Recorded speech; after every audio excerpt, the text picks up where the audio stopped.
attack. So, yung karma attack daw is parang yun yung variation ng evil twin attack. So, alam naman natin yung evil twin attack di ba? Yung twin niya ang umaatake. So, itong karma attack, kaya to variation ng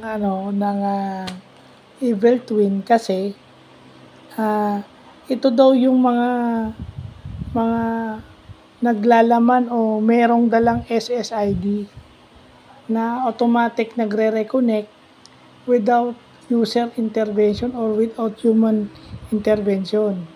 And thus, pagka na-receive sila ng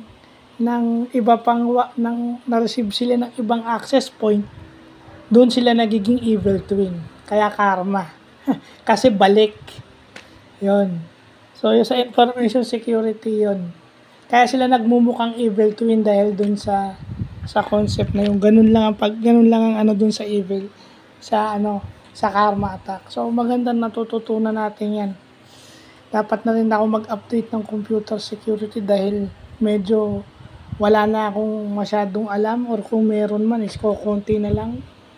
Kasi matagal na rin kaya medyo nakakalimutan ko So, yun lang